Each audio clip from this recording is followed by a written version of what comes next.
الرجیم بسم اللہ الرحمن الرحیم۔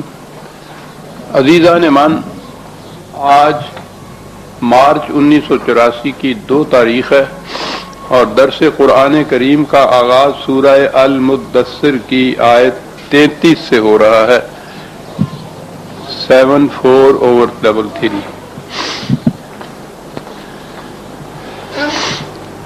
سابقہ درس میں نے عرض کیا تھا کہ قرآن کریم مخالفین قریش سے یہ کہہ رہا تھا کہ تمہارے اس غلط نظام کا نتیجہ تباہی ہوگا۔ عذاب کا لفظ ہوتا ہے قرآن کریم میں۔ کہا تھا کہ عذاب کا لفظ جب ہمارے سامنے آتا ہے تو ذہن عام طور پر مرنے کے بعد جسے ہم قیامت، وہاں کا دوزخ، اسی عذاب کی طرف منتقل ہوتا ہے، لیکن قیامت اور آخرت اور وہاں کے تمام تفصیلات جو قرآن نے دی ہیں ان پر تو ہمارا ایمان ہے، لیکن یہ نہیں کہ یہ نتائج جو ہیں باطل نظام کے یہ صرف وہی آخرت میں جا کے مرتب ہوتے ہیں، اسی دنیا میں ہی وہ سامنے آ جاتی ہے۔ اور یہ جو اس دنیا میں غلط نظام کی تباہیاں سامنے آتی ہیں وہی چیز ہے کہ جو دوسرے کو آگاہ کر سکتی ہیں اس بات سے کہ اگر ہم نے بھی اسی قسم کا نظام اپنے ہاں اختیار کیا تو ہمارا انجام بھی یہی ہوگا۔ تو قرآن کریم سابقہ اقوام اور انبیاء کرام علیہ السلام کے جو تذکار بیان کرتا ہے وہ ہر قوم کے تباہی کے بعد کہتا یہ ہے کہ یہ کوئی تاریخی واقعہ نہیں جو ہم نے بیان کیا ہے، بلکہ یہ اس لیے ہے کہ اس قوم نے اس قسم کا نظام اپنے ہاں قائم کیا، اس کا یہ نتیجہ نکلا، اور وہ ایسا محسوس نتیجہ تھا کہ کہا یہ گیا کہ تم ان کی اجڑی ہوئی بستیوں کے کھنڈرات پر سے گزرتے ہو دن رات، ان کی اینٹوں پر لکھی ہوئی ان کی تباہی کی داستان دیکھو۔ فرق اتنا ہی ہے کہ عام دیکھنے والے صرف یہی کہیں گے کہ یہ فلاں سال میں، فلاں سن میں، فلاں دور میں فلاں قسم کی قوم تھی، اس کا یہ انجام ہوا، اور قرآن یہ کہے گا کہ اس قوم نے اس قسم کا غلط نظام اپنے ہاں قائم کیا تھا، اس لیے اس کا یہ نتیجہ نکلا۔ قوم نوح، قوم عاد، قوم سمود، قوم مدین، فرعون کی قوم، قوم سبا، قرآن کریم میں آپ دیکھیے اسی دنیا میں ان کے انجام کی شہادات قرآن دے رہا ہے، اور انہی سے یہ جو ان کے انجام ہے ان قوموں کا، انہی سے ان موجودہ قوموں کو یا آنے والی قوموں کو وہ قیامت تک کے لیے یہ تو ضابطۂ نصیحت ہے، ان کو یہ آگاہ کرتا ہے کہ تم دیکھو خود کہ اس قسم کے غلط نظام کا نتیجہ کیا نکلا تھا، اور سوچو کہ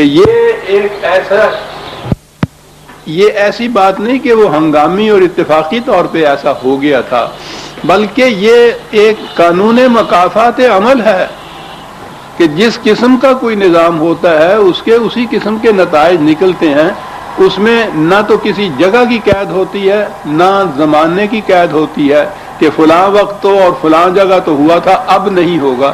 یہ قیامت تک ہر جگہ جہاں بھی یہ چیز ہوگی، اچھا نظام قائم کیا جائے گا تو خوشگوار نتائج نکلیں گے، غلط نظام ہوگا تو اس کا نتیجہ تباہی ہوگا۔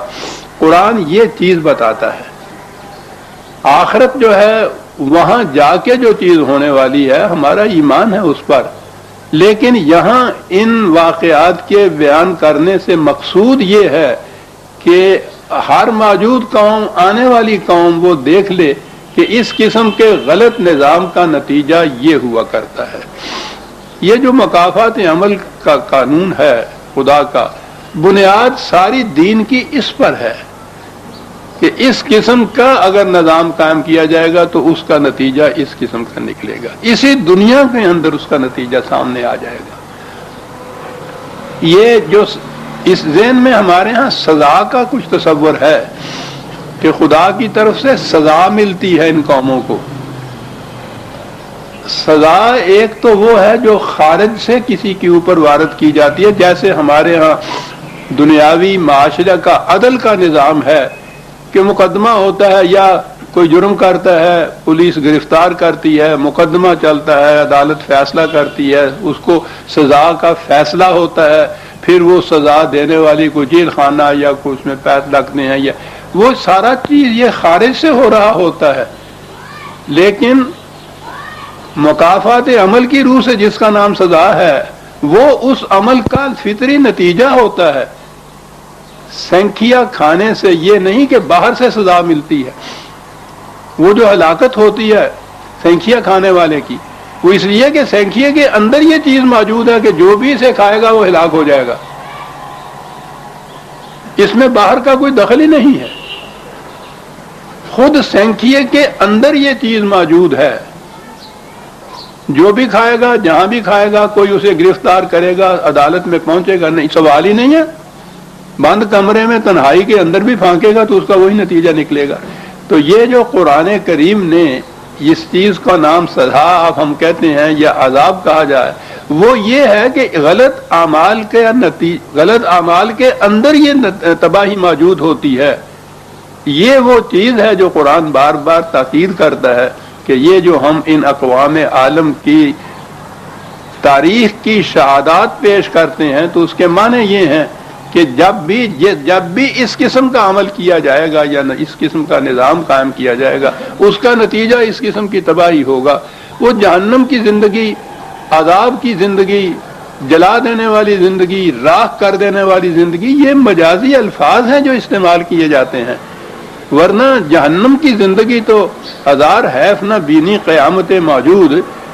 قومیں اگر نگاہ بصیرت سے دیکھیں تو انہیں معلوم ہو جائے کہ ہم تو جہنم کی زندگی میں بسر کر رہے ہیں، ہم خود جس عذاب میں مبتلا ہیں، اگر یہ چیز ہو ہمارے سامنے جو قرآن کہتا ہے تو نظر آ جائے کہ جہنم کے شعلوں نے تو ہمیں لپیٹ میں رکھا ہوا ہے۔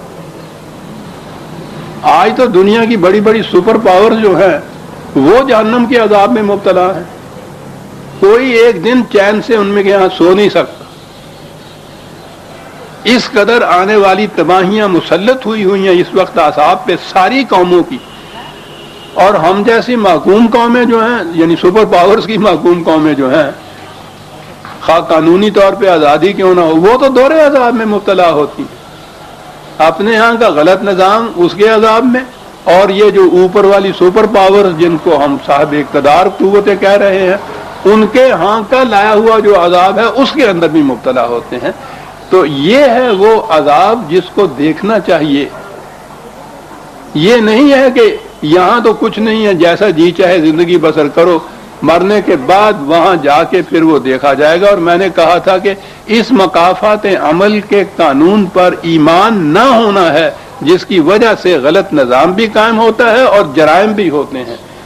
اگر یہ ایمان ہو، جس کا ایمان ہے کہ سینکھیا کھانے سے موت واقع ہوتی ہے، اگر وہ صاحب عقل و ہوش ہے تو پھر تو وہ بے ارادہ سینکھیا کبھی نہیں پھانکے گا۔ یہ چیز تھی جو میں نے کہا ہے، سارے قرآن کی تعلیم کا ملخص یہ ہے کہ جس قسم کا کوئی عمل، کوئی فعل، کوئی نظام ہوگا، اسی قسم کا نتیجہ مرتب ہوگا۔ اب قریش سے بات ہو رہی ہے،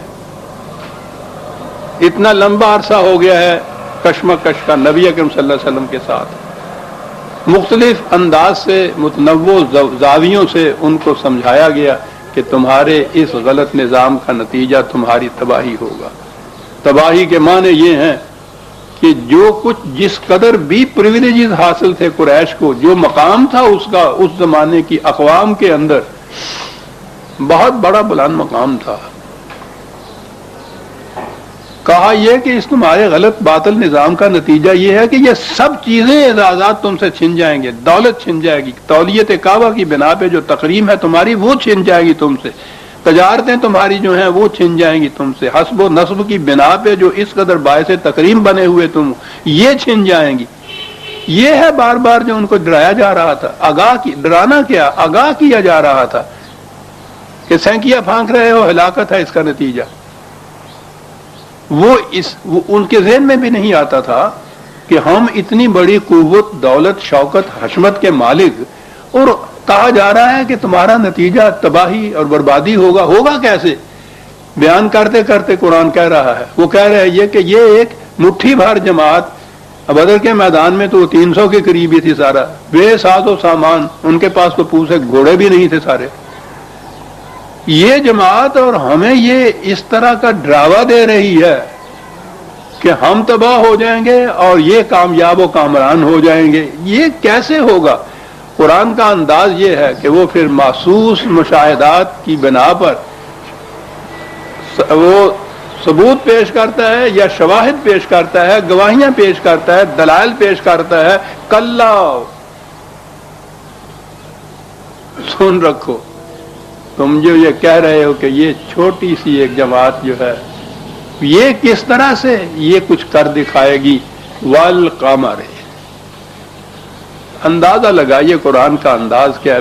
برادران عزیز، یہ جتنی آیات ہیں 2 لفظوں کی آیتیں ہیں، یہ سمجھ لیجیے. کلا والقمر واللیل اذ ادبر والصبح اذا اسفر انها لإحدى الکبر. اور باقی اگلا بھی ٹکڑا ہے نذیرا للبشر. تھوڑی سی عربی بھی آتی ہو نا تو آپ اس سے لطف اندوز ہو سکتے ہیں. قرآن کا انداز بیان کا جو ہے ادبی اعتبار سے بھی قرآن کو معجزہ گنا گیا ہے. انہی آیتوں کو دیکھیے، 2 لفظوں کی آیتیں ہیں، اور وہ جیسے وہ قافیہ ہوتا ہے نا، قمر ہے اور ادبرا اسفرا، یہ سارے کا سارا اس کے اندر ہے. اور اگر معنی ان کے جو ہے ان الفاظ کے آپ نے سامنے ہوں تو جھوم اٹھیں آپ کے کیا کہا گیا قرآن. ضمناً ایک بات میں یہ عرض کر دوں، یہاں یہ قبارہ لفظ ہے، قبارے قرآن کریم میں یہ ایک ہی دفعہ آیا ہے اس انداز سے. اور میں نے دیکھا وہ نسخہ قرآن کا، بلکہ 1-2 نسخوں میں دیکھا کہ یہ صحیح نہیں لکھا ہوا تھا. یہ آپ کے پاس دیکھ لیجئے کہ یہ صحیح ہے، کیونکہ یہ ایک ہی جگہ یہ لفظ آیا ہے. کوبر ہے یہ لفظ، کیبر نہیں ہے. یہ کلا والقمر کہا یہ ٹھیک ہے، نگاہ اٹھاؤ، تم یہ دیکھ کہہ رہے ہو کہ یہ پہلی رات کا چاند یوں ہی لکیر سا، اتنی تاریکی رات کی، اس کو کیا مٹائے گا؟ کہا ٹھیک ہے، شروع میں تو یہ ایک لکیر سا ہی نظر آتا ہے، لیکن تم دیکھتے ہو کہ یہ اپنی ارتقائی منازل طے کرتا ہوا کس طرح سے پھر 14ویں کا چاند بن جایا کرتا ہے. یعنی چھوٹی سی جماعت ارتقائی منازل طے کرتی ہوئی اپنی روشنی پھیلاتی ہوئی چلی جا رہی ہے، اور یہاں تک وہ پہنچ رہی ہے. تاریکی کی بات ہی تھی نا، کیونکہ آگے ہے واللیل اذ ادبر، رات، کیا بات ہے ادبرا کا. وہ میدان جنگ میں جس طرح سے پیٹھ دکھا کے بھاگتا ہے نا کوئی، رات کی تاریکی، اس چاند کے چڑھنے سے رات کی تاریکی جو ہے وہ. اور پھر یہ ہے، یہ اور بات عرض کر دوں، واللیل اذ ادبر والصبح اذا اسفر. اذ اور اذا ویسے تو ایک ہی معنی ان کے دونوں کے ہوتے ہیں، جب کے معنی قریباً ہوتا ہے کہ جب یہ بات ہو گئی، یہ بات ہو گئی. اس میں یہ دونوں میں فرق ہوتا ہے. اذ آتا ہے جب وہ ماضی کا قصہ کوئی ہو کہ وہ ہو گئی بات، جیسے ہم کہتے ہیں وہ رات گئی، وہ تاریکی گئی، اس کے لیے تو از آتا ہے. اور وہ اذا آتا ہے جب آنے والا واقعہ اور وہ اچانک ہو، وہ صبح نمودار ہو گئی، وہ رات گئی. میں نے عرض کیا ہے کہ قرآن کے تو ایک ایک لفظ اور اس زبان کا کیا کہنے ہیں. لیل ہے اذ ادبر، صبح ہے اذا اسفر. اذا آتا ہے جیسے کسی نے جب کوئی نقاب اٹھا لینا چہرے سے اچانک، اس وقت یہ بولتے ہیں کہ وہ دیکھیے چاند نمودار ہوا، بڑا چھوٹا سا لکیر سی، لیکن تاریکی کے لیے تو یہ بھی کافی ہے. اور جوں جوں یہ بڑھنا شروع ہوگا، رات کی تاریکیاں وہ گئیں. اور دیکھو صبح نے اپنے نورانی چہرے سے کس طرح نقاب الٹی اور ساری دنیا جگمگا اٹھی. شب گریزاں ہوگی آخر جلوہ خورشید سے، یہ جہاں معمور ہوگا نغمہ توحید سے، واللیل اذا ادبر والصبح اذا اسفر، کہا کہ یہ کچھ ہونے والا ہے. انہا لا احدى الکبر، یہ واقعہ جو ہم تمہیں بتا رہے ہیں کہ آنے والا ہے، ہونے والا ہے، پہلے تو یہ احدا یہاں کہنا، یہ عربی زبان میں معنی تو اس کے عہد کے ایک ہی ہوتے ہیں، لیکن جب یہ احدا کے لیے آئے گا تو اس کے معنی ہوتا ہے ایسا ایک ایسا واقعہ جس کی نظیر اور مثل نہ کہیں نظر آ جائے گا. اتنا عظیم واقعہ یہ ہوگا، اور وہ واقعے کو کہا کوبر. ویسے تو وہی کیبل میں ہی ہے، کاف بے رہی ہے، وہ تخبیر ہی ہے اس میں، لیکن کوبر جو آئے گا تو اس کے معنی ہوتا ہے کہ اتنا عظیم واقعہ، اور وہ ایسا کہ جس کی تاریخ میں مثال نہ ملے. دو لفظوں میں ساری بات قرآن کیا جاتا ہے، یہ انجام ہونے والا ہے تمہارا. قریش سے کہا جا رہا ہے صاحب، کسی کو خاطر میں نہیں لاتے تھے یہ لوگ. کعبے کے متولی، تجارت محفوظ ان کی حسب و نسب کے اعتبار سے، کسی کو اپنی خاطر میں نہیں لاتے تھے. یہ قوم تعداد ان کی اتنی، ان کے مقابلے میں گھر بار چھوڑ کے بھاگے ہوئے، مدینے میں جا کے پناہ لی ہوئی، تعداد اتنی تھوڑی، ساز و سامان کچھ نہیں. یہ کیفیت ان کی، ذرہ ناچیز و تعمیر بیابان نگر، دعوے کتنے بڑے ہیں. انہا لإحدى الکبر، تاریخ کا عظیم واقعہ جس کی مثال نہیں ملے گی. کاہے کے لیے یہ سب کچھ کہا جا رہا ہے؟ نذیرا للبشر، انسان کے لیے. میں نے عرض کیا ہے کہ یہ تنذیر یا انذار، ڈرانا اس کے معنی نہیں، آگاہ کرنا، وارن جس کو کہتے ہیں نا انگریزی میں، وارن کیا جاتا ہے آنے والے خطرے سے، کہ یہ پورے انسانوں کو، پوری نوع انسانی کو یہ وارن کیا جاتا ہے کہ اس قسم کا نظام جہاں بھی قائم ہوگا اس کا نتیجہ یہ ہوگا. اور اگلی آیت ہے عزیزان مان، یہ سارا جتنا بھی یہ دین کا نظام ہے، رشد و ہدایت کا، صحیح رہنمائی اور ضلالت کا، مقصود اس کا کیا ہے جو کچھ یہ کہا جا رہا ہے؟ میں نے عرض کیا ہے کہ قرآن کا شکریہ،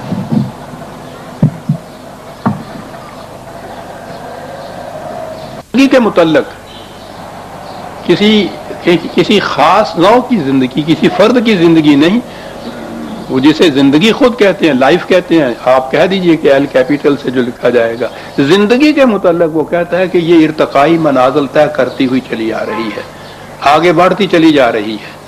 اس ارتقائی منازل کے اندر وہ ایک ذرہ جو ہے جسے نفس واحدہ وہ کہتا ہے، ایک لائف سیل جو ہے، وہاں سے اس کی ابتدا ہوتی ہے، پھر یہ آگے بڑھتی چلی جاتی ہے. قرآن نے یہ چیز 1400 سال پہلے کہی. اس دور میں ایولیوشن کی تھیوری کے جن سائنٹسٹ نے اس میں تحقیق کی ہے، بڑا کریڈٹ ان کو جاتا ہے، اور دنیا ان کو واقعی اس کا صحرا ان کے سر باندھتی ہے. دنیا کی نگاہ اس پہ نہیں گئی، اب جا رہی ہے کہ قرآن نے 1400 سال پہلے یہ بات کہی تھی کہ زندگی کی ابتدا ایک جرثومے سے ہوئی، پھر وہ مختلف ارتقائی منازل طے کرتی ہوئی آگے بڑھتی گئی.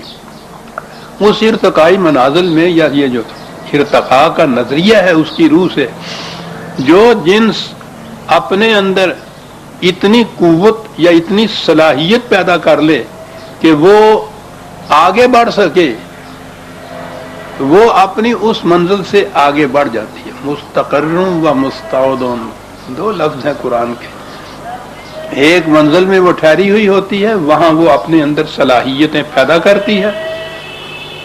صلاحیت اگر اتنی پیدا ہو جاتی ہے کہ وہ آگے بڑھ سکے تو پھر وہ اگلی منزل میں چلی جاتی ہے. پچھلی منزل سے یہ اگلی منزل کی شکل جو ہے زیادہ بہتر ہوتی ہے، اور رفتہ رفتہ زندگی آگے بڑھتی ہوئی انسانی پیکر میں آ چکی ہوئی ہے. یہ سلسلہ جو ہے جس میں یہ صلاحیت نہیں ہوتی، وہ یا تو ختم ہو جاتی ہے یا وہیں رک جاتی ہے، ویسی کی ویسی رہ جاتی ہے، بات دوسری طرف چلی جائے گی. ورنہ میں آج کی جو سائنس کی کے انکشافات ہیں ان کی روح سے میں عرض کرتا، میری کتابوں میں یہ ہے سلسلہ ارتقاء لکھا ہوا، قرآن کی ایک ایک آیت کے ساتھ ملتا ہوا چلا جاتا ہے کہ جو نو بھی اپنے اندر یہ صلاحیت پیدا نہیں کرتی ہے، رک جاتی ہے یا ختم ہو جاتی ہے یا وہیں رک جاتی ہے، آگے نہیں بڑھ جاتی. یہ اس رک جانا جو ہے کسی مقام کے اوپر، قرآن نے اس کو جہیم کہا ہے نا، جہنم کے لیے یہ لفظ ہے، کسی ایک مقام پہ رک جانا، آگے نہ بڑھ سکنا. اور دوسری وہ ہیں جو صلاحیت پیدا کرتی ہیں، وہ آگے بڑھ جاتی ہیں. کہا یہ تو طبعی زندگی کی بات ہوئی، فزیکل لائف کی بات ہوئی. یہی زندگی جو ہے، یہی جو قانون ہے ارتقاء کا، انسانوں کی زندگی کے اندر بھی یہ کار فرما ہے. یہ ٹھیک ہے کہ شکل تو انسان کی پیدا ہو گئی، لیکن انسان اور انسان میں، وہ غاروں میں رہنے والا بھی انسان ہی تھا. وہ اس کی تحقیقات کے بعد جو اب تصویریں آتی ہیں سامنے، اس کے کوئی نقشے کھینچے جاتے ہیں. یہ افریقہ کے، آسٹریلیا کے اوریجنل باشندے جن کو کہا جاتا ہے، وہ تو اب سامنے بھی ہمارے آتے ہیں. آپ سوچئے تو صحیح کہ وہ انسان، کہنے کو اسے بھی انسان ہی کہا جائے گا، بشر ہی کہا جائے گا. وہ جو غاروں میں رہنے والا افریقہ اور آسٹریلیا کے اوریجنل باشندے جن کو کہا جاتا ہے، وہ پریمیٹیو، وہ اور چاند پہ جانے والا، دونوں انسان ہی کہلائیں گے. لیکن آپ دیکھتے ہیں دونوں کا فرق کتنا ہے. یہ جو چیز ہے آگے بڑھتے چلے جانے والی، میں نے عرض کیا کہ یہ صرف فزیکل لائف کی بات میں کر رہا ہوں. انسانیت کی جو بات ہے اس میں بھی آپ دیکھیے، قرآن اس کے لیے بھی ارتقائی منازل کا کہہ رہا ہے کہ صحیح نظام کے اندر صحیح انداز کی جو زندگی ہے، قرآن کے قوانین کے مطابق مستقل اقدار کو ساتھ رکھتے ہوئے، اس سے انسانیت، اب میں لفظ انسان کی بجائے انسانیت کہوں گا، اس سے انسانیت آگے بڑھتی ہے. غلط نظام ہو تو پہلی چیز تو یہ ہے کہ وہیں رک جاتی ہے، آگے نہیں بڑھتی، اور کچھ عرصہ تک رکی رہے تو اس کے بعد وہ ختم ہی ہو جاتی ہے. یہ ہے ملخص قرآن کی تعلیم کا کہ زندگی نے ارتقائی منازل طے کرنی ہے.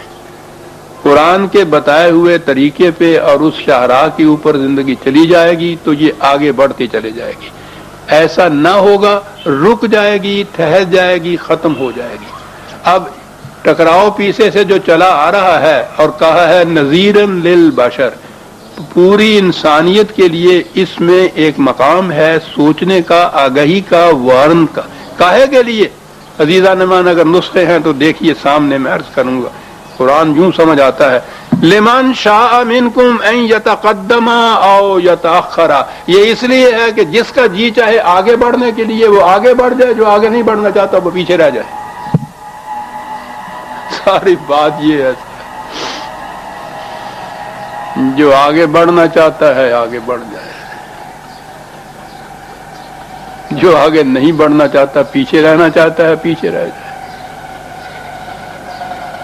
یہ تو تعلیم یہ ہے، یہ نظام یہ ہے. یہ وہ سزا کا اور عذاب کا اور جہنم کی آگ کا، وہ ساری چیزیں مجازی ہیں جی کہا گیا ہے. بات ساری یہ میں نے عرض کیا ہے کہ قرآن نے جہنم کے لفظ کے تو معنی ہیں وہ جگہ جہاں انسانیت کو جلایا جائے، وہ تو جہنم ہے. ہوتا کیا ہے وہاں؟ جہیم کا لفظ اس کے لیے آیا ہے جس کے معنی ہے رک جانا کسی مقام کے اوپر. وہ یہی تو وہ کہہ رہا ہے. اب جو آگے بڑھنا ہے، السابقون السابقون، قرآن میں دوسرے مقامات پہ اب آپ دیکھیں گے اسی کے لیے الفاظ اور آئیں گے، آگے بڑھنے والے، پیچھے رہ جانے والے. بات ہی ساری یہ ہے. یہاں آپ دیکھیے دنیا کی مختلف اقوام میں جن کو آپ یہ سپر پاور، جن کو آپ بڑی طاقتیں کہتے ہیں، کیا ہے؟ آگے بڑھ گئی ہیں نا دوسروں کے مقابلے میں. یہ پیچھے رہ جانے والی ہے نا، developed and under developed, developing and developed جو ان کے الفاظ ہیں وہ کیا ہیں؟ آگے بڑھ گئے ہوئے، پیچھے رہ جانے والے. تو عزیزان من، یہ تو بڑا محسوس سا معیار ہے یہ دیکھنے کا کہ قرآن کے میزان کی روح سے ہماری کیا حیثیت ہے، ہم کس مقام کے اوپر ہیں. اگر تو یعنی یہاں اقوام عالم میں ہی اپنا مقام دیکھ لیں کہ ان کی صف میں اگر ہم پیچھے رہ گئے ہوئے ہیں تو وہ قرآن کی روح سے نظام ہمارا صحیح صالح نہیں ہے. صالح تو کہیں گے اسے جو صلاحیت پیدا کر دے انسان کے اندر آگے بڑھنے کی. آگے بڑھ گئے ہوئے ہیں تو یہ ہے کہ ہم صحیح نظام کے اوپر ہیں. وہ انسانیت کا معیار تو بہت آگے جا کے آتا ہے. وہ تو جو بشریت کا مقام ہے صرف فزیکل لائف کا، ہم تو اس میں بھی دنیا میں پیچھے سے پیچھے کی صف کے اندر کھڑے ہوئے ہیں. اسم کا ترجمہ ہمارے ہاں گناہ کر دیا، بات ہی سمجھ میں نہ آئی کہ کیا بات ہے. اسم کہتے ہیں اس قسم کی چیزیں جو انسان کو تھکا دے اس طرح سے کہ وہ باقی صف کے ساتھ چل نہ سکے. یہ وہ اونٹنی جو کمزوری کی ناتوانی کی وجہ سے باقی کارواں کے ساتھ چل نہیں سکتی تھی، تکان کی وجہ سے پیچھے رہ جاتی تھی، اس کو کہتے تھے ناقہ آزما. یہ بات تو پیچھے رہ جانے اور آگے بڑھنے کی، طبی زندگی کے اندر بھی، اور پھر طبی زندگی کے ساتھ انسانیت کی زندگی جو ہے اس میں بھی. باقی جو ہم اس وقت مقابلہ کرتے ہیں وہ تو طبی زندگی ہے کہ وہ تو چاند پہ بھی چلے گئے، سوار ہو گئے سب، ان کا فیل. ہمارے ہاں ریل گاڑی سے ہی وقت پہ نہیں چلتی، طبی زندگی ہے. اور انسانیت کی زندگی کا تو اب مثال کہاں دیں ہم کہ کیا ہوتا ہے اس کے اندر. ابھی بات آ جاتی ہے لمن شاء منکم ان یتقدم او یتاخر.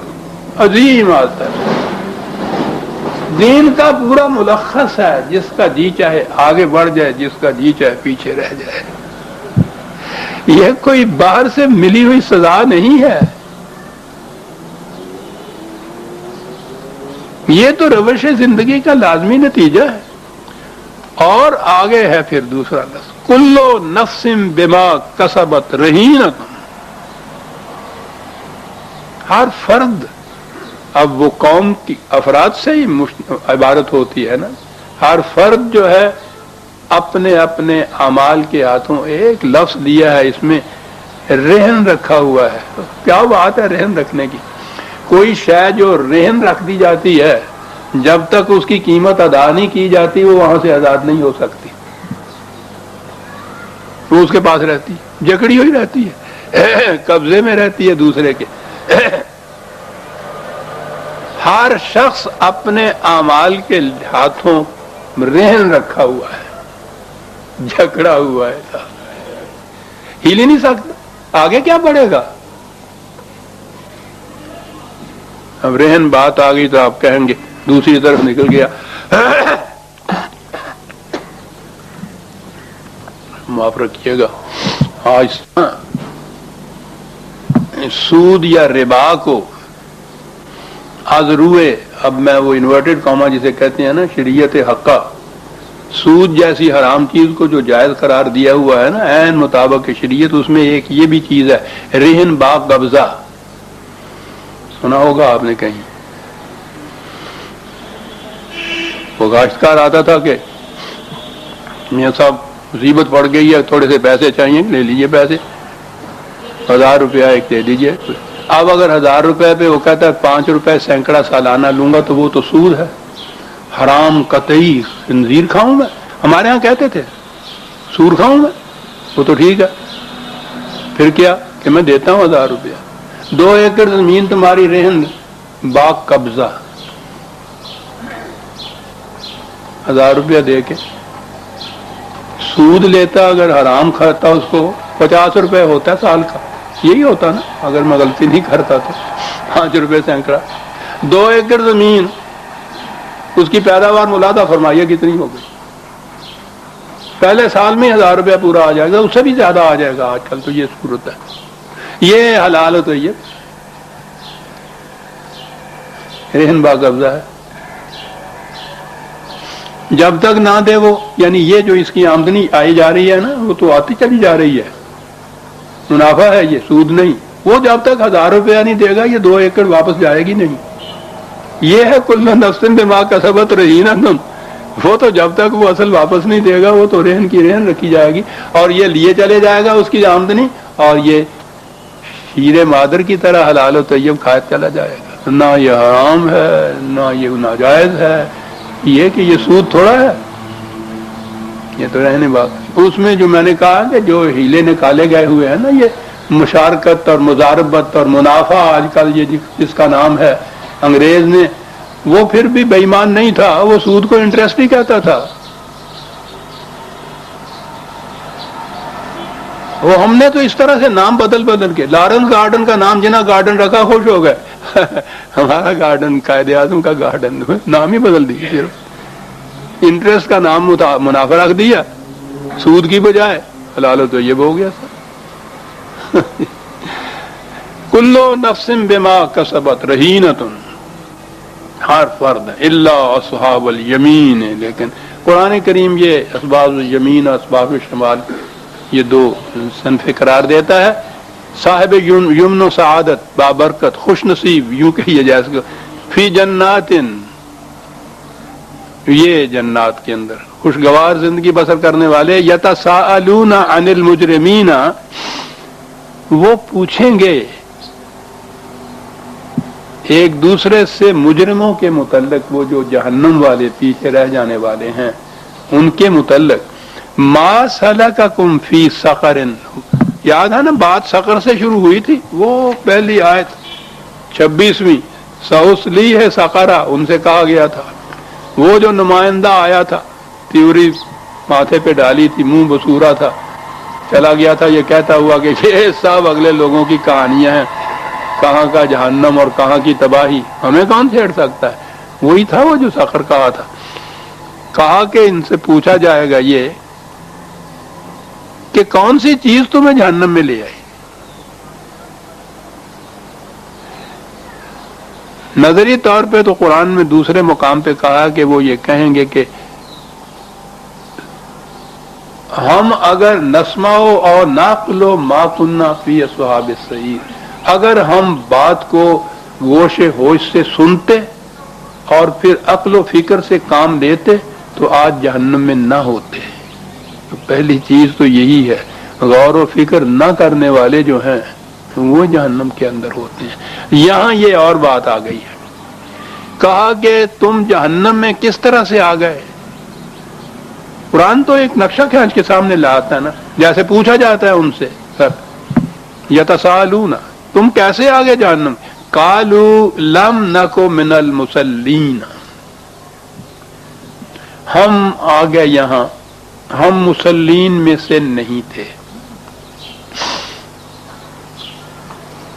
مسلین، مسلی، صلاۃ کا ترجمہ نماز، مسلی یا مسلین نمازی، تو ہم نمازی نہیں تھے. اس ترجمے کی روح سے تو یہ ہو گئی بات، ٹھیک ہے. صلاۃ، یہ قرآن کریم کی جو اصطلاحات ہیں نا، ان کا ترجمہ نہ ہو سکتا ہے، نہ ان کا کوئی بدل لفظ لانا چاہیے ہمیں. یہ اپنی اصل کے اعتبار سے ہی وہ معنی دیتی ہیں جس کے لیے یہ آئی ہوئی ہے. یہ بڑی گہری ایک چیز ہوتی ہے، اصطلاح بڑی اہم چیز ہوتی ہے. وہ وہی اپنے الفاظ کے اندر اپنا مفہوم رکھتی ہے. جو مفہوم صلاۃ کے اندر تھا وہ نماز کے اندر نہیں ہے. اسی لیے بات جو فٹ نہیں بیٹھتی کہ سارے قرآن میں اقامت صلاۃ ہے، اقامت صلاۃ ہے. نماز ترجمہ ہوا نماز پڑھتے ہیں ہم، جہاں کہیں وہ نماز قائم کرتے ہیں آتا ہے نا، تو بات ذہن میں بیٹھتی نہیں ہے کہ یہ کیا معنی اس کے ہوئے. صلاۃ کا اگر جو قرآن کی اصطلاح ہے اس کا مفہوم قرآن سے متعین کیا جائے تو پھر پتہ چلتا ہے کہ یہ ایک نظام، اور اس میں پھر قائم کا لفظ ہی فٹ بیٹھ جاتا ہے. ایک نظام ہے جس کو قائم کرنا ہے، اسٹیبلش کرنا ہے جس کو.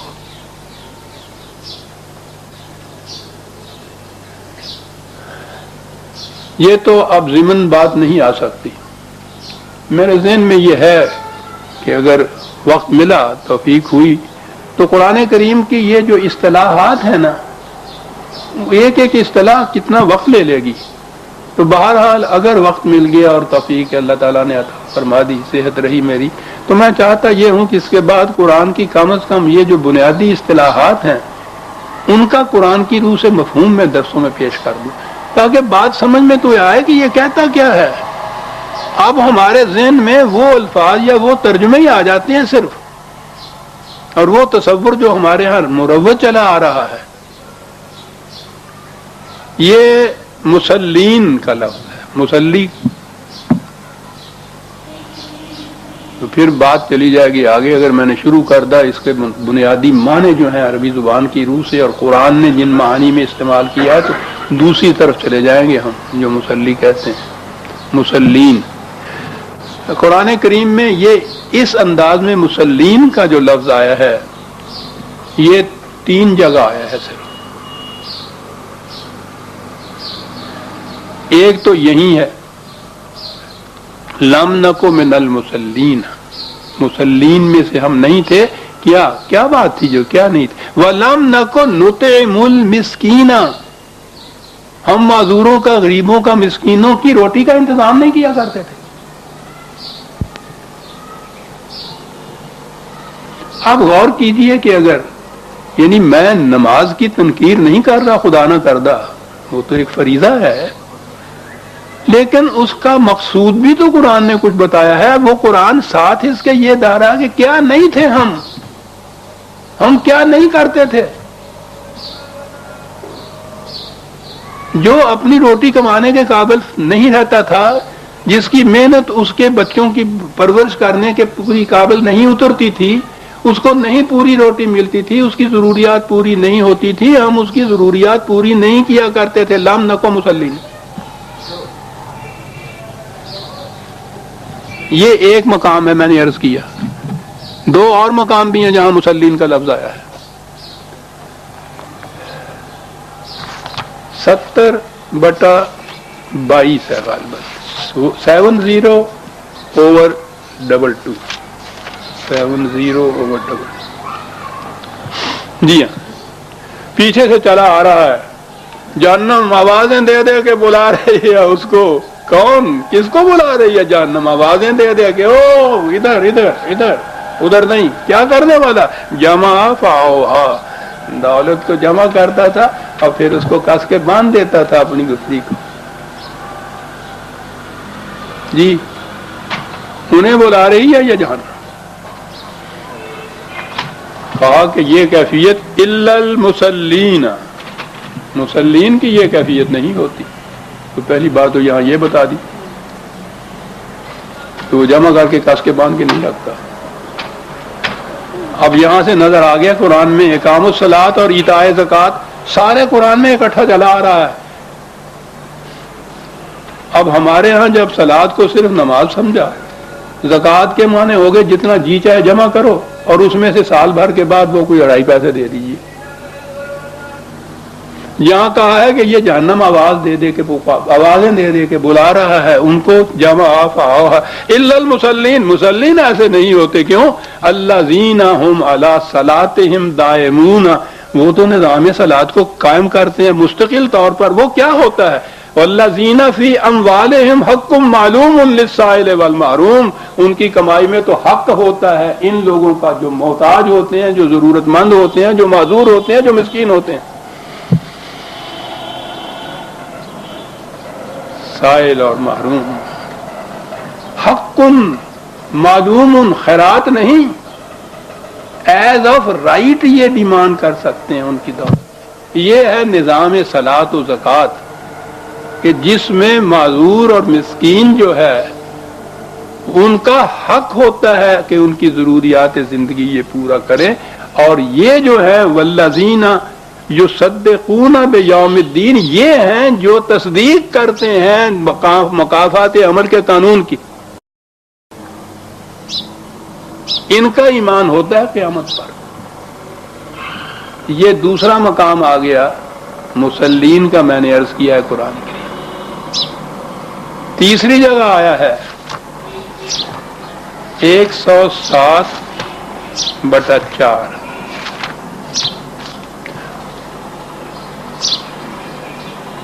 وہ سورہ الماعون، وہ تو پوری کی پوری صورت ہی اس کے اوپر ہے. پہلی آیت یہ ارایت الذی یکذب بالدین، یہاں یہ تھا نا.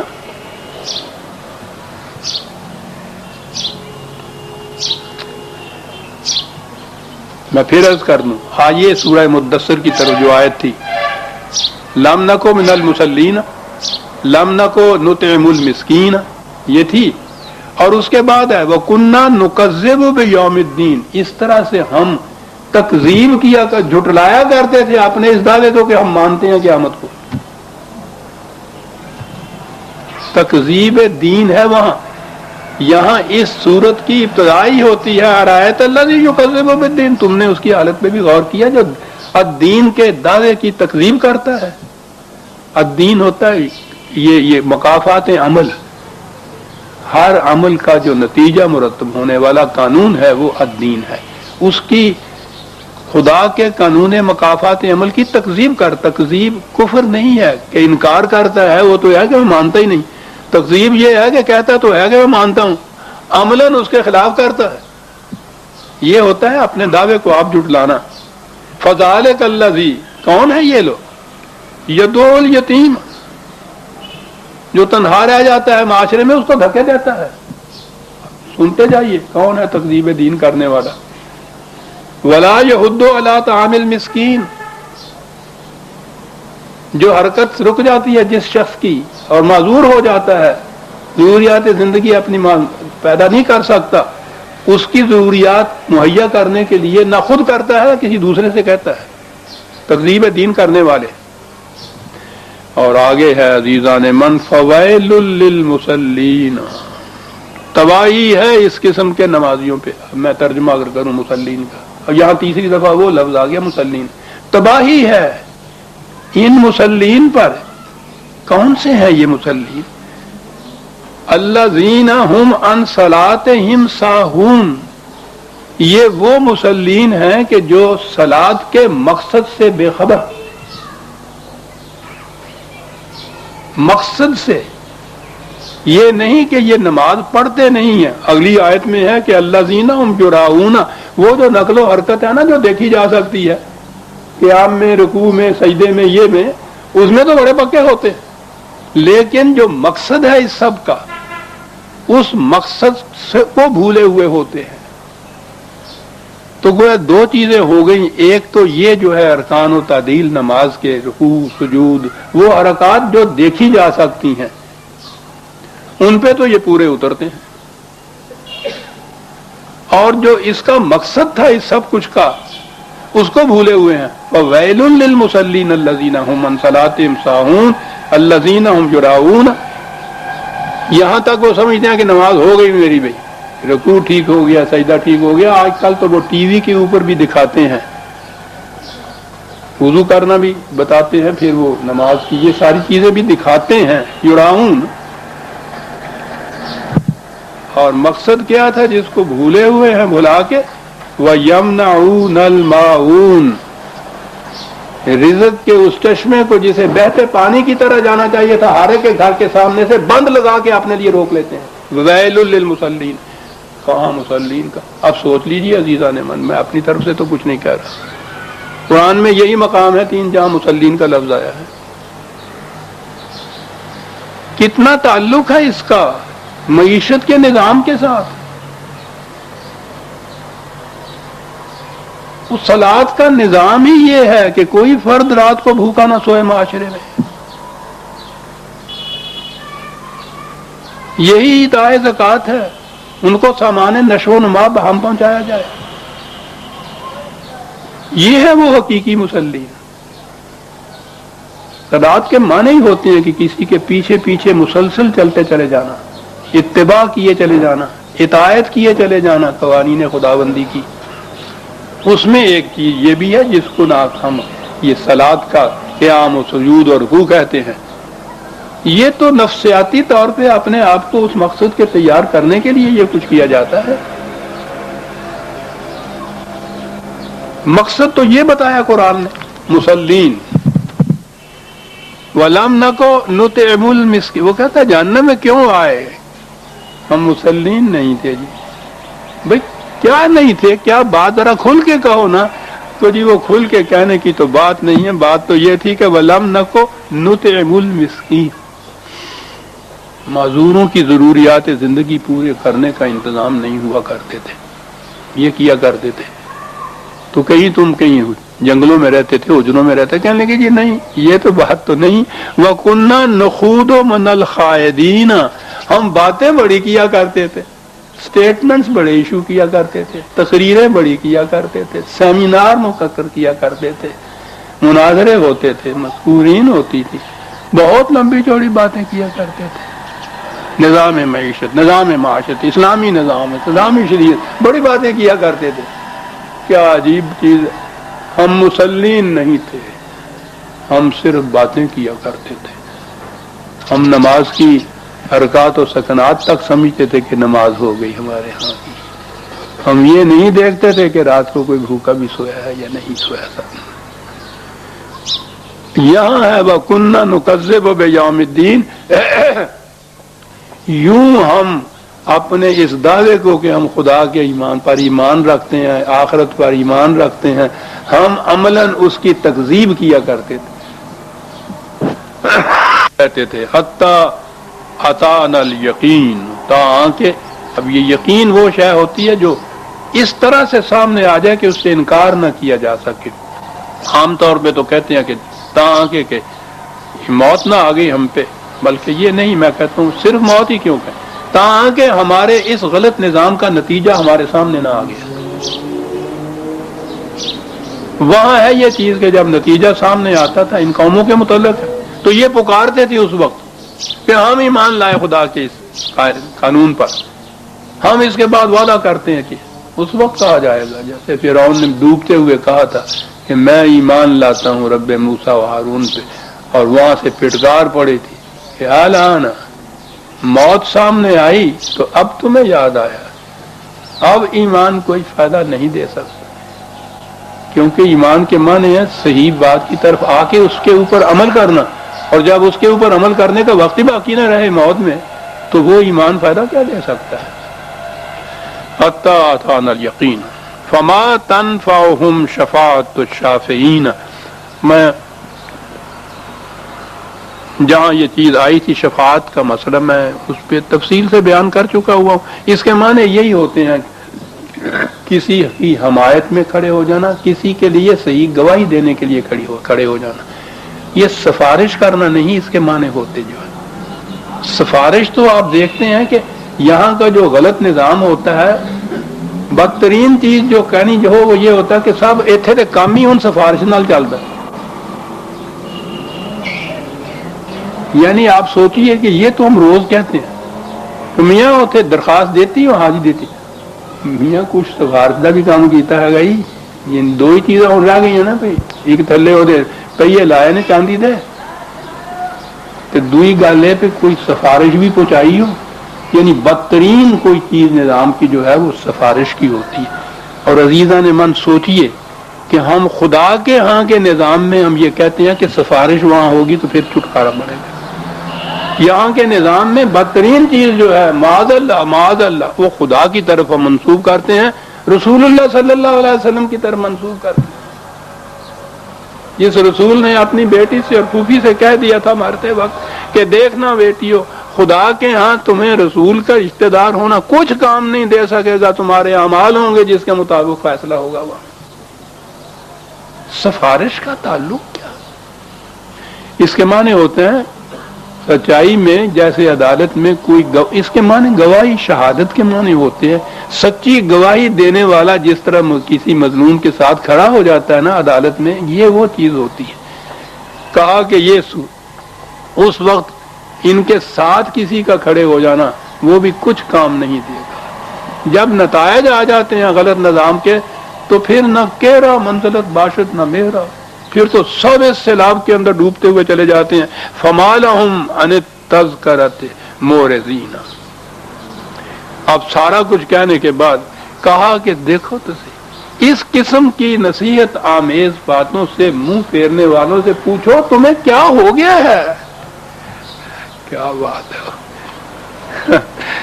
وہ جو ہمارے ہاں کہتے ہو تیری کیوں مات ماری گئی ہے بات, تمہیں کیا ہو گیا ہے کہ یہ اتنی واضح باتیں ہم کہتے چلے جا رہے ہیں. مورتن کانہم حمر مستنفرۃ فرت من قسورۃ, منہ موڑ کے ہی نہیں چلتے, اس طرح سے بھاگتے ہیں جیسے جنگلی گدھا شیر کو دیکھ کے بدر کے بھاگتا ہے نا, قرآن کی آواز سے اس طرح سے بھاگتے ہیں. آج بھی عزیزان من قرآن سے چھوڑ کر الگ آپ جتنی جی چاہے فسانہ ترازیوں واضح نصیحتیں تذکرے کرتے چلے جائیے, بڑی خوشنودی سے سنتے چلے جائیں گے. قرآن کی آواز آئی اور اس کے بعد یہ بھاگے, برداشت ہی نہیں کر سکتے. خدا نے کہا ہوا ہے کہ جب قرآن میں اے رسول تو خدائے واحد کا ذکر کرتا ہے تو ان کی کیفیت یہ ہے جیسے موت پڑ جاتی ہے, جب تو اس کے ساتھ اوروں کا ذکر کرتا ہے تو کھلکھلا کے ہنستے ہیں, واہ سبحان اللہ. کیا بات جناب, شیخ جیلانی کی بات ہے نا جی. قرآن فرت من قسورۃ, شیر سے ڈر کے کہا یہ کیوں یہ سب کچھ کرتے ہیں. عزیزان من ایک اور آیت آ گئی. یہ نظام سرمایہ داری جو ہے وہ کیا نظام ہوتا ہے, ہر فرد اپنی ذات کے لیے وہ سب کچھ کرتا ہے. انفرادیت ہوتی ہے اس میں, انڈیویجول انٹرسٹ اس کے اندر ہوتا ہے فرد کا, اجتماعی انٹرسٹ نہیں اس کو ہوتا, انسانیت کا مفاد نہیں ہوتا. انسانیت کا مفاد ہے نظام ربوبیت.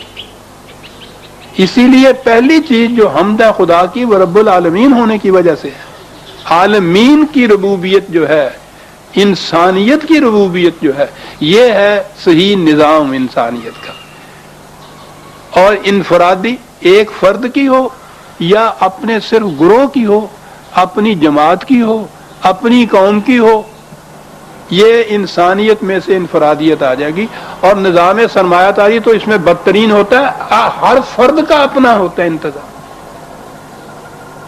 انڈیویجول انٹرسٹ اس کو کہتے ہیں, فرد اپنا انٹرسٹ اس میں صرف دیکھتا ہے. سود خود بیند نہ بیند سود غیر, یہ ہوتا ہے نظام سرمایہ داری.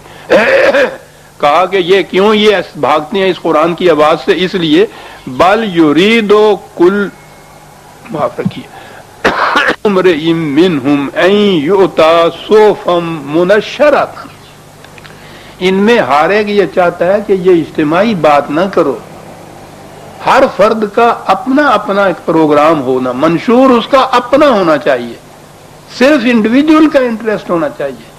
یہ چاہتے ہیں. اور یہ نظام کلی منفعت چاہتا ہے انسانیت کی. یم کو تو فی الارض ما ینفع الناس قرآن نے کہا ہے. جو عمل جو نظام پوری انسانیت کی منفعت کے لیے ہوگا اسی کے حصے میں بقا آئے گی. اور یہ اس کے مقابلے میں چاہتے ہیں کہ ہر فرد چاہتا ہے کہ الگ الگ میرے لیے انڈیویجول میرے لیے پروگرام ہونا چاہیے. یہ ہے جو کلا, ہرگز ایسا نہیں ہوگا, یہ نظام نہیں پنپ سکے گا. بل لا یخافون الآخرۃ, اصل میں یہ ہے کہ یہ خدا کے قانون مکافات عمل سے ڈرتے نہیں ہیں کہ اس غلط نظام کا جس میں ہر فرد دوسرے کی محنت کو چھین جھپٹ کر اپنے پاس لے جائے اور قانون جو ہے اس کو جائز قرار دے دے, اس کے انجام میں جو تباہی آنے والی ہے یہ اس سے ڈرتے نہیں ہیں. کلا انہ تذکرۃ, جو ہم کہہ رہے ہیں وہ تو ایک منشور نصیحت ہے, موعظت ہے, وارننگ ہے. فمن شاء ذکرہ, جس کا جی چاہے اس سے نصیحت حاصل کر لے. یہاں ڈنڈے کے زور سے تو یہ منایا نہیں جا سکتا, جس کا جی چاہے اس سے. کہا وہ ما یذکرون, کیا بات ہے, کون نصیحت حاصل کرتا ہے؟ الا ان یشاء اللہ. چلیے جا ترجمہ اس کا کر دیا پہلے تو یہ کہا ہے فمن شاء ذکرہ، جس کا جی چاہے اس سے نصیحت حاصل کر لے. اگلی ہی آیت کے ترجمے ڈبو کے رکھ دیا سارا کچھ، ساری قرآن کا جس قدر اس کی ایک ترجمے نے اس سب کو نسخ کا خط پھینک دیا اس کے اوپر. وما یذکرون الا ان یشاء، نصیحت تو وہی حاصل کر سکے گا جو اللہ چاہے گا. وہ پہلے وہ کہہ رہا ہے فمن شاء ذکرہ، جس کا جی چاہے. ہم نے تو یہ نظام تذکرے کا موعظت کا پھیلا کے رکھ دیا، کھول کے رکھ دیا، نہایت وضاحت سے بیان کر دیا. جس کا جی چاہے اس کو نصیحت حاصل کرے. اور آگے جو یہ بات کہی جائے کہ صاحب لیکن نصیحت تو وہی حاصل کرے گا نا جو جس کے لیے اللہ چاہے گا کہ وہ نصیحت حاصل کرے، اور جس کے لیے وہی نہیں چاہے گا تو وہ کرے گا کیسے؟ وہ کہتا ہے جس کا جی چاہے کرے، اور اس کے بعد کہتا ہے کہ وہ تو قاری ہو سکتا ہے جس کو ہم چاہیں گے کہ دیں، تم قاری نہیں سکتے. یشاء اللہ، اس یشاء والے کے ترجمے نے پورے قرآن کی جتنی بھی تعلیم تھی عزیزہ نعمان اس کو نسخ کر منسوخ کر کے رکھ دی. میں آگے چل کے بتاؤں گا آپ احباب کو کہاں یہ بات آتی ہے.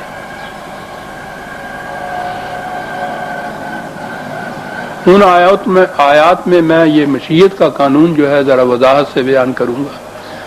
صرف ایک دو تین شیخ صاحب ہیں 2-4 منٹ. اچھا جی، ایک آدھ مقام کے اوپر ہی میں یہ 74 ہے یہ. ہاں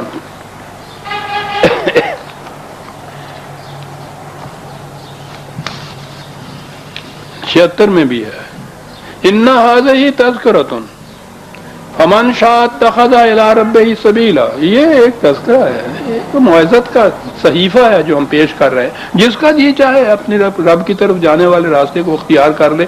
اور آگے ہے وما تشاءون الا ان یشاء اللہ. اس کا ترجمہ کیا جاتا ہے، پہلے ہے کہ جو فمن شاء، جو چاہے خدا کی طرف جانے والا راستہ اختیار کر لے. اور آگے اس کا ترجمہ کیا جاتا ہے وما تشاءون الا، لیکن تم تو وہی چاہ سکتے ہو جو اللہ چاہے. چل جی، تمہارے جانے کا اختیار تو ختم ہو گیا. اس کے معنی یہ ہوتے ہیں کہ تمہیں چاہیے کہ وہ چاہو جو اللہ چاہتا ہے. کہاں سے بات کہاں جا پہنچ. تم جو چاہو وہ کرو، تمہیں اختیار ہے اس کا، ہم تمہارا اختیار سلب نہیں کرتے. لیکن تمہیں چاہیے یہ کہ تم وہ چاہو جو خدا چاہتا ہے. قرآن کے متعلق اقبال نے کہا ہے آنچے حق می خواہد آن سازد ترا. جو خدا جو چاہتا ہے نا کہ تم اس طرح کے بن جاؤ، قرآن تمہیں اس طرح کا بنا دے گا. کہا یہ ہے کہ یہ ہم نے کہا ہے کہ جس کا جی چاہے جون سا راستہ جی چاہے اختیار کر لو.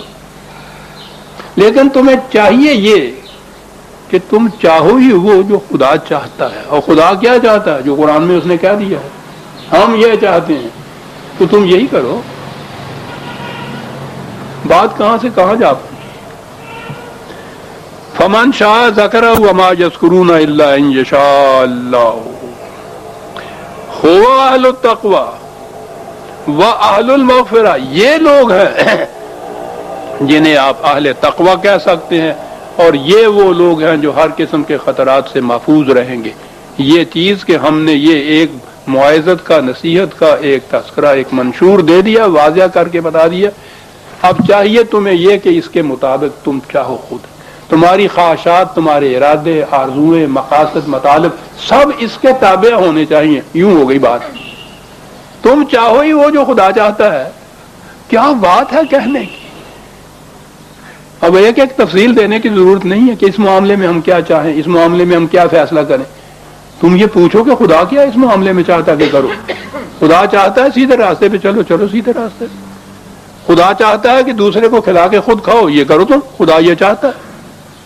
ہم نے یہ کہہ دیا کہ ہم تمہارا ارادہ سلب نہیں کرتے، یہ تم پہ چھوڑ دیا ہے کہ جیسا جی چاہے چاہے کرو. یہ سینکھیا ہے، جی چاہے کھا لو مر جاؤ گے، جی چاہے چھوڑ دو بچ جاؤ گے. تو تم اس کو چھوڑ ہی کیوں نہیں دیتے. سیدھی بات. تو یہ منشور ہے، تمہارے اختیار کو ہم سلب نہیں کرتے. تمہارا جی چاہے اختیار کرو، جی چاہے نہ اختیار کرو. لیکن تمہیں چاہیے یہ کہ تم یہ چاہو جو قرآن چاہتا ہے. اس طرح سے تم اہل تقوی ہو جاؤ گے. اس طرح سے تم اہل مغفرت ہو جاؤ گے۔ سورہ المدثر کی آخری آیت یہ آ گئی عزیزان ایمان۔ آئندہ ہم سورہ القیامہ لیں گے، 75ویں سورت۔ ربنا تقبل منا انک انت السمیع العلیم۔